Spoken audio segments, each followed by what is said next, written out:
It's a very disturbing development, because of course if we do not send people to the academy, it takes about 1 year after they start going to the academy before even we can have them, walking the beat.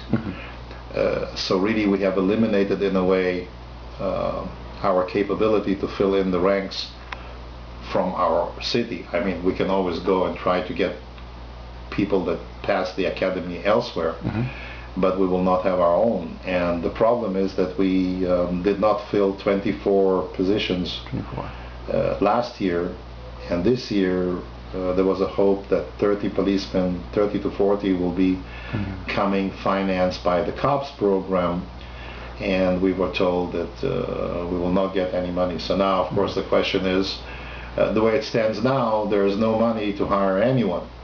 Okay. And we're already very short. Actually, according to the numbers that we have, when you compare what we should have here in the city, we are 100 to 200 policemen already short. Okay. And of course, I'm very concerned that people retire, people leave the force. Okay. The force is getting smaller, and I think it's getting less capable of taking care of our security. Yeah, but that money that you mentioned, the COPS program, getting money from the federal government. Yes. I mean, is the city like just putting all their eggs in that one basket, or That's is what it was. really? I mean, because also I know that there's a deficit like pretty much all over, the city and stuff.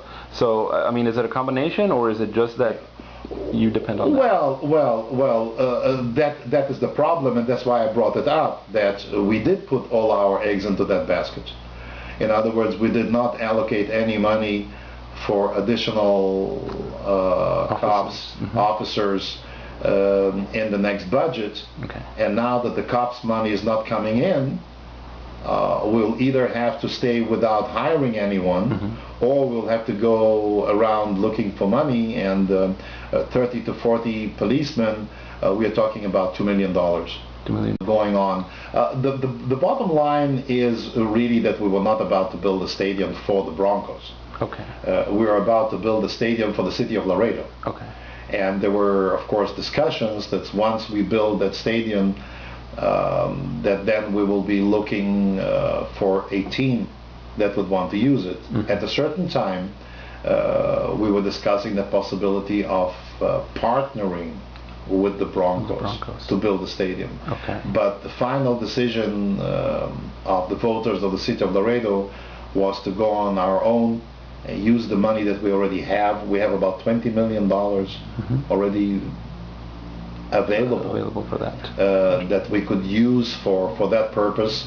But one thing I must say, if we do use that money for the stadium in the full amount, we will then not have enough money left to build a convention center, which would have come out of the same source. Okay. But the convention center was not even voted yet on by the citizens of Laredo. Right.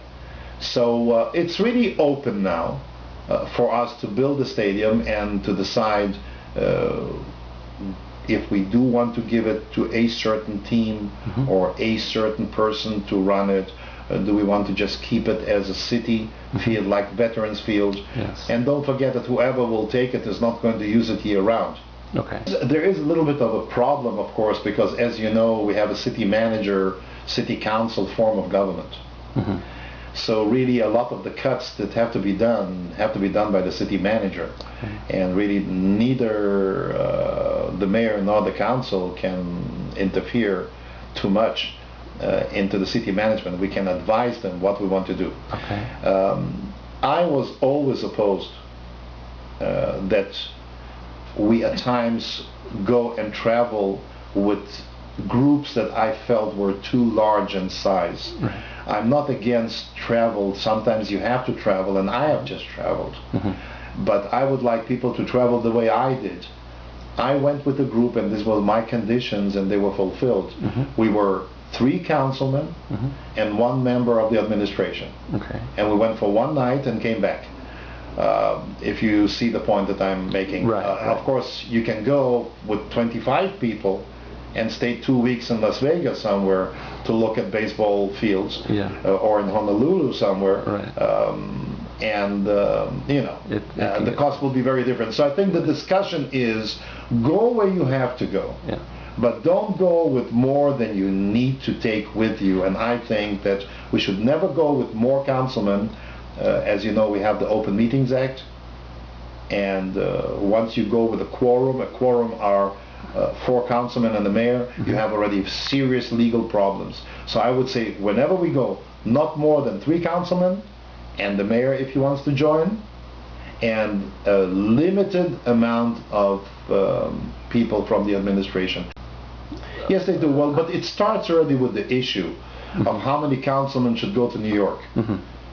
And I don't think that more than 3 councilmen should go to New York. But to answer, so if we would go with 3 councilmen and the mayor and 1 or 2 administrators, then also going to New York would be something that you could do in a very limited amount of cost. Of course, if you have 7 councilmen or 8 councilmen going, and the mayor, and another 10 or 15 people from the administration, it becomes very expensive. To answer your question about the rooms, yes, we do stay in separate rooms. There are, in fact, at times councilmen that take their wives with them.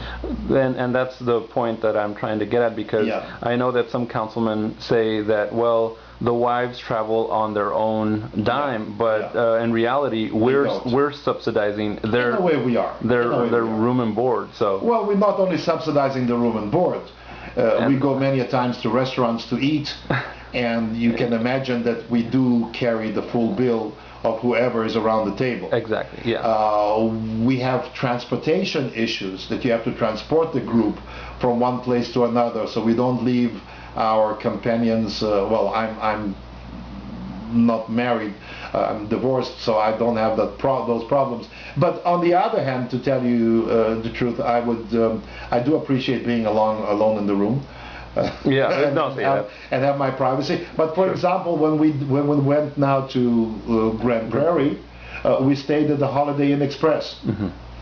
That's fine. Nothing wrong with it. It was very affordable. Of course, you can stay. We could have stayed in Dallas in a $500 a night hotel, or even more than that.